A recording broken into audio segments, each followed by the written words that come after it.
Ciao mia cara Ristano. Vi starete chiedendo perché una bambina è qui, da sola, su questo buio palco a parlarci? Cosa vuole?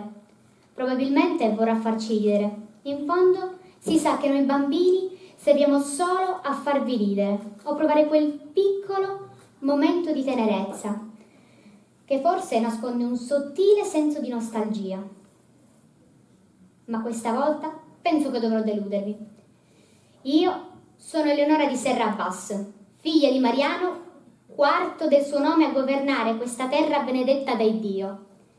E giungo a voi come i venti del nord, che soffiano sul primo giorno d'inverno, portando con sé ciò che ancora è legato all'autunno.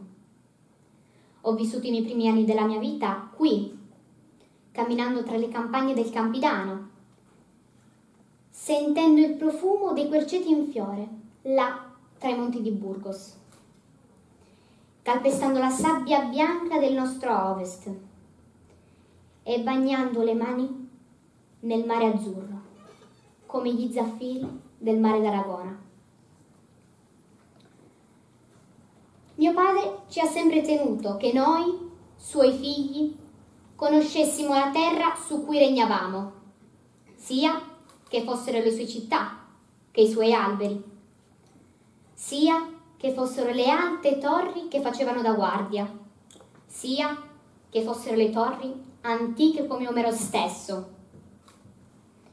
Qualche giorno fa Babbo ci ha portato sulle alture a nord, vicino a Bosa. Dovevamo andare in territorio aragonese per una questione importante. Purtroppo non so quale. Ovviamente a me, femmina, non ne parlò. Ci accampammo così in questa foresta, poco sopra un grande crepaccio che si gettava sul mare. Poco prima del tramonto venne nella tenda mio fratello. «Muoviti, Ele! Il signor padre ci vuole portare a vedere un nuraghe!» Fu una camminata faticosa. All'inizio io mi sentivo solo annoiata. Un altro ennesimo cumulo di pietre. Ma poi raggiungemmo una raduna. A sinistra vi era una rupe da cui potevo vedere il mare e l'estremo nord. E a destra un boschetto di faggi, querce e castagni.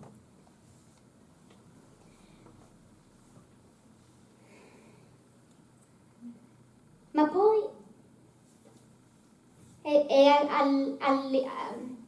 al centro si reggeva il grande nuraghe.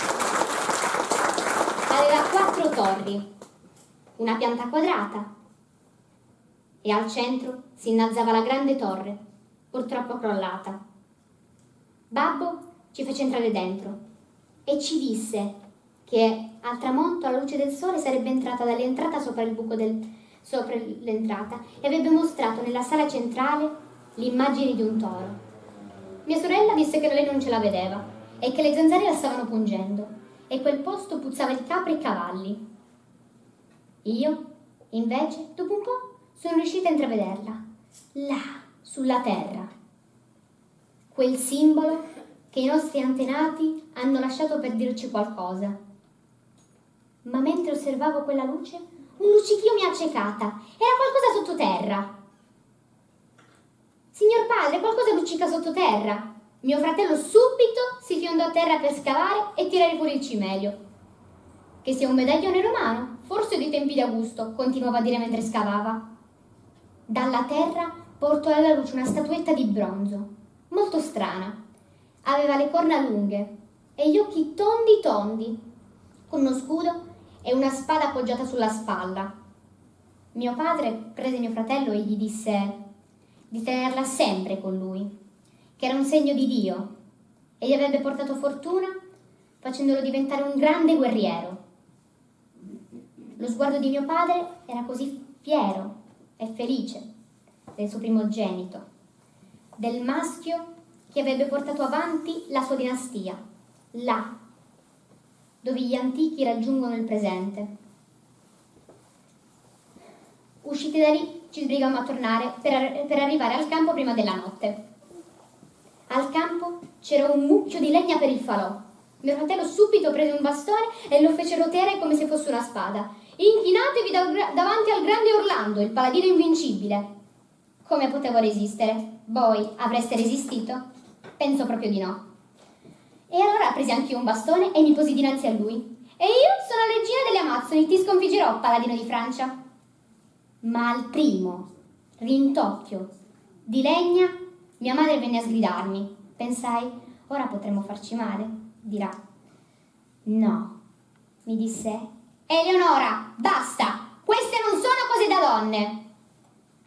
Ma signora madre, nelle storie che ci leggeva la vecchia Gilda, alcune donne al castello, non potei dire altro che mi beccai uno schiaffo. Ogni persona in questo mondo deve stare al suo posto. Il tuo non è con la spada in mano. Sei femmina. Ora stai zitta e vai a ricamare con tua sorella. Io rimasi in silenzio. Perché picchiarmi? Solo perché avevo fatto ciò che non era normale. Mio padre si avvicinò e mi prese il bastone dalle mani. E mi guardò, uno sguardo severo, ma compassionevole, e mi disse, Eleonora, non puoi essere come gli uomini. E si allontanò. Io guardai le sue spalle mentre si allontanava, e dalle labbra sibillai un pesante, ma babbo.